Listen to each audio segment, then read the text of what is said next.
Dando continuidade, então, ao curso de redes contratuais, vamos para o vídeo 7, em que a gente estamos na análise da economia, como a economia influencia as redes. Nesse vídeo 7, a gente dá continuidade a esse módulo de economia, né? Então, a gente analisou a economia clássica e a escola austríaca no último vídeo. Agora vamos entrar na nova economia institucional para depois dela, então, entrarmos na análise econômica do direito. Compartilhe a tela com material de aula. Aí está. Deixa eu fazer um modo de apresentação.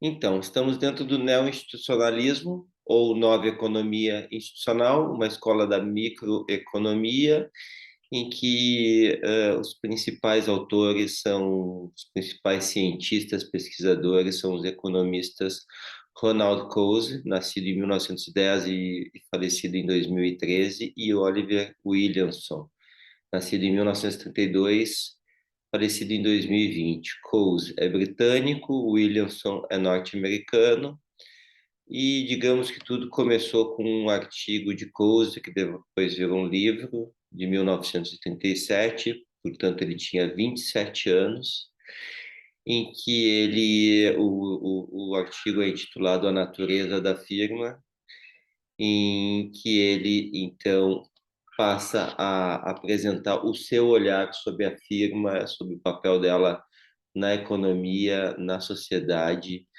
e funda então a nova economia institucional contra aquela visão institucional da economia. Então é a nova economia institucional, não é a economia institucional, é a nova economia institucional, é o neo-institucionalismo, né? Estamos dentro da teoria institucional, que é muito longa, vem lá desde Max Weber, passa por Talcott Parsons, Ronald Coase, Oliver Williamson. Hoje fala-se no empreendedorismo institucional. Então, é já uma corrente de estudos econômicos aí, o institucionalismo, desde o velho institucionalismo até o novo institucionalismo, que já tem aí pelo menos uns 200 anos de vida. Então, a gente está para fazer uma conexão com o direito. A gente está dentro dos contratos híbridos, que é uma tecnologia utilizada pelos economistas da nova economia institucional, do neo-institucionalismo, ou dentro dos contratos relacionais, análise econômica do direito, que é uma escola de estudo do direito que se influenciou e bebeu muito da nova economia institucional. A gente vai tratar aqui os contratos híbridos e os contratos relacionais como sinônimos, né? E um gênero contratual do qual nós temos muitas espécies, como as alianças e as parcerias, as redes contratuais, as joint ventures, os contratos de longo prazo, dentre outros, né? O curso aqui é de redes contratuais, então redes contratuais são espécies de contratos híbridos ou contratos relacionais. Ronald Coase, então, tudo começou com The Nature of the Firm, A Natureza da Firma, de Ronald Coase, numa revista econômica, New Series, em 1937, um artigo de 21 páginas, Coase com 27 anos de idade. Coase, em 1991, né, ganhou o Prêmio Nobel de Economia por toda essa sua influência na análise econômica da sociedade. Pois bem, segundo Coase, o objetivo do seu artigo A Natureza da Firma foi estabelecer uma base lógica para a firma e indicar o que determina a gama de atividades que desenvolve. Ou seja,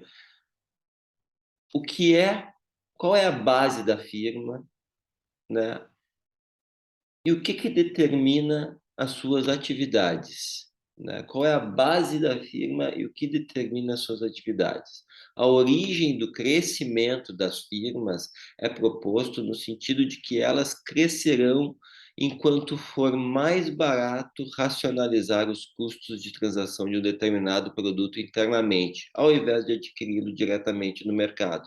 Ou seja, sempre que for mais barato produzir um produto ou parte de um produto dentro da firma, ao invés de adquirir o componente no mercado, a firma se sustenta, ela deve assim fazer.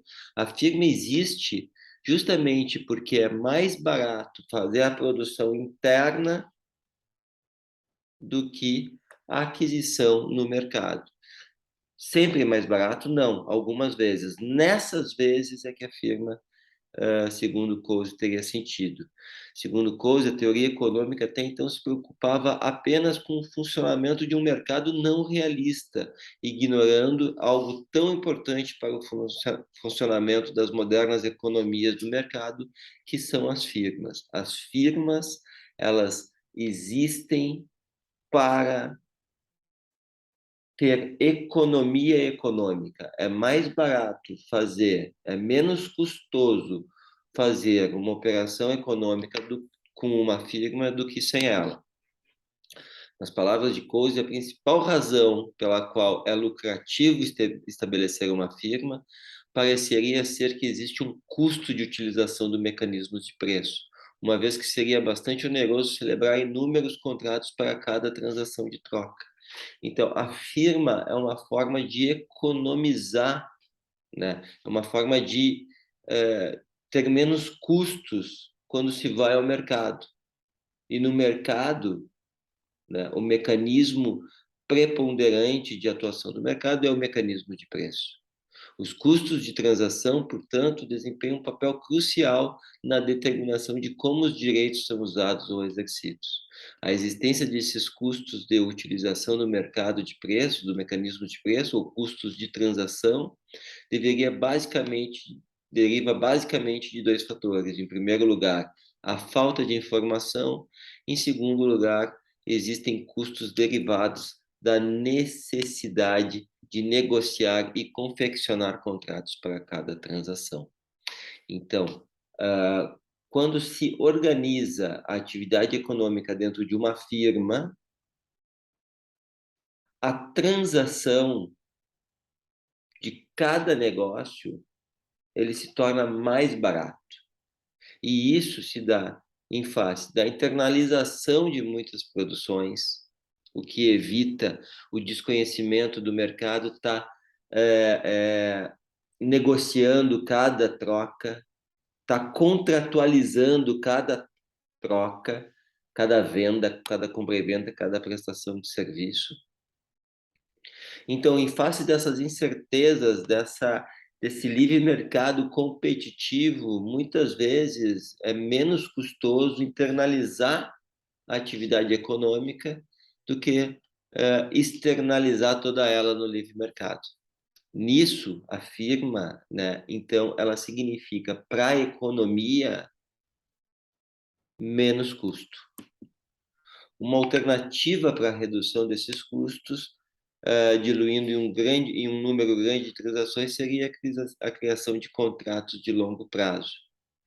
Coase utiliza, portanto, o argumento da eficiência para explicar qual das duas alternativas, organização empresarial ou livre mercado, é responsável pela coordenação das atividades empresariais, produzir e distribuir.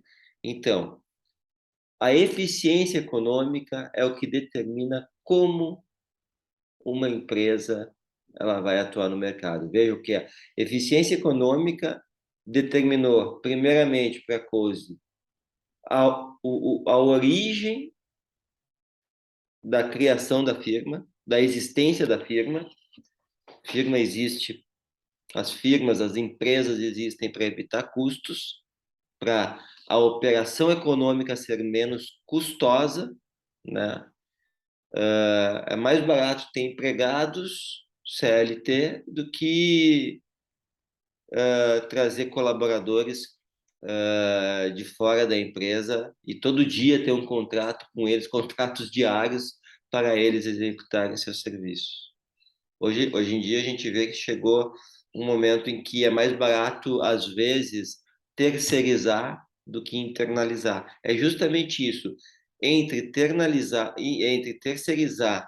e internalizar determinada relação, ou seja, entre contratar colaboradores ou contratar empregados, né? A explicação para isso está nos custos de transação. A firma existe para ter menos custos, né? E depois, então, que a firma se erige, se consolida como uma forma de ter menos custos, né, de executar uma atividade econômica com menos custos, ela se reafirma, né, na sua operação no momento em que se tem que decidir entre produzir internamente determinado produto ou buscar no mercado um fornecedor.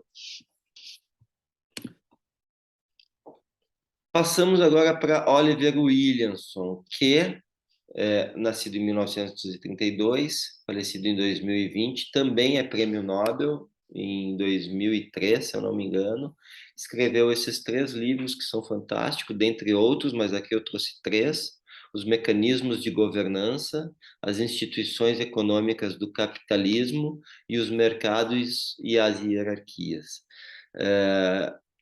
Oliver Williamson, ele erige as suas teses, os seus estudos e as suas pesquisas partindo de Coase.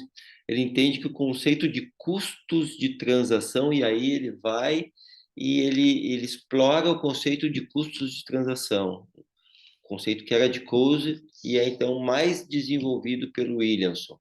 E o Williamson diz o quê? Que os custos de transação estão associados à ideia da racionalidade limitada de todo ser humano, de toda pessoa, e pelas condições de oportunismo dos demais participantes do livre mercado. Então, quando nós vamos para o livre mercado, além de nós atuarmos com a nossa capacidade, que é limitada, a nossa racionalidade, que é limitada, ainda nós estamos sujeitos ao oportunismo dos demais empresários. Então, esses 3 conceitos, custo de transação, racionalidade limitada e oportunismo, são inerentes à organização econômica e levam ao surgimento das falhas de mercado. As falhas de mercado são altos custos de transação decorrentes da racionalidade limitada e do oportunismo, e com base nesses 3 conceitos, a empresa vai decidir se é mais barato produzir internamente ou buscar no mercado fornecedores. As estruturas de governança para o Williamson são de 3 tipos: os mercados, que coordenam as atividades econômicas por meio da concorrência entre agentes, né? O mercado é o livre mercado concorrente, as hierarquias, né, que são as sociedades, as empresas, as firmas, em que há uma submissão dos comportamentos a uma autoridade do proprietário da firma, dos gerentes e diretores e administradores, e as formas híbridas, que são, vias de regra, contratos de longo prazo, uma combinação de vários arranjos institucionais, como a franquia, como a representação comercial, como a distribuição, como o marketing multinível, como a associação comercial, como as plataformas digitais de prestação de serviço de hoje em dia, né? As plataformas Peers Inc., plataformas on demand, são formas híbridas em que não se está no livre mercado, porque o regime entre aqueles empresários, aqueles agentes econômicos que se reúnem em torno de uma plataforma, de uma representação comercial, de uma distribuição, de uma franquia, de uma associação comercial ou do marketing multinível, não é um regime jurídico de competição, é um regime jurídico de colaboração, de cooperação, né? Ao mesmo tempo que também não é um regime de hierarquia, um regime de heterarquia, porque franqueados e franqueadores não são sócios, indústrias e representantes comerciais não são sócios, indústrias e distribuidores não são sócios, plataformas digitais e prestadores de serviços não são sócios, Indústrias e revendedores do marketing multinível não são sócios. Associação comercial e associados não são sócios. Então, as redes são formas híbridas que não são nem uma sociedade hierárquica de um lado, nem um livre mercado totalmente competitivo de outro. São o meio do caminho e elas trazem características de sociedade, características de livre mercado e combinam tudo numa relação altamente paradoxal, segundo o sociólogo alemão Günther Teubner. Paradoxal por quê? Porque é o regime que se desenvolveu na literatura como a chamada coopetição, uma mistura entre competição e cooperação. É a coopetição, em que interesses coletivos e interesses individuais estão juntos no mesmo regime jurídico. Os contratos híbridos, também conhecidos como estruturas híbridas de governança. Então, uma franquia é uma estrutura híbrida de governança, uma plataforma digital é uma estrutura híbrida de governança. Estão situados entre o mercado por hierarquia, no meio do caminho, e são definidos a partir da colaboração entre os agentes econômicos, como é o caso das redes contratuais. Existe nos contratos híbridos ou nos contratos relacionais, segundo a terminologia utilizada para a análise econômica do direito, uma elevação no grau de especificidade do produto e uma maior frequência que cria uma dependência bilateral entre aqueles que estão inseridos. Mas vejam, uma dependência bilateral num contrato multilateral. Por quê? De um lado, a gente tem um franqueador, uma plataforma, uma indústria, e do outro lado, nós temos diversos representantes comerciais, diversos revendedores, diversos distribuidores, diversos franqueados, diversos prestadores de serviços vinculados a um coordenador, a uma plataforma, a uma franquia. Então, são coleções de contratos bilateral com dependência bilateral. Coleções de contratos bilaterais com dependência bilateral. Existe um empresário, um agente econômico que é mais fraco aí, que assina um contrato de adesão, né? E tem uma subordinação que não se confunde com hierarquia, que não se confunde com uma relação de emprego, não se confunde com uma relação de emprego, que é uma relação de subordinação. Existe, então, na verdade, uma relação de coordenação. E é justamente a diferença de coordenação e de subordinação que distingue uma franquia ou uma plataforma de uma relação de emprego, né? Existem diversas demandas na Justiça do Trabalho que reconhecem o vínculo de emprego entre a indústria e o representante comercial, entre o franqueador e o franqueado, entre a plataforma e o prestador de serviços, simplesmente porque entendem que a relação entre eles é de subordinação e não de coordenação. Vou interromper aqui a apresentação. Pessoal, então, no próximo vídeo a gente entra dentro da análise econômica do direito e aí finalizamos a parte econômica das redes contratuais e entramos na parte da sociologia. Muito obrigado.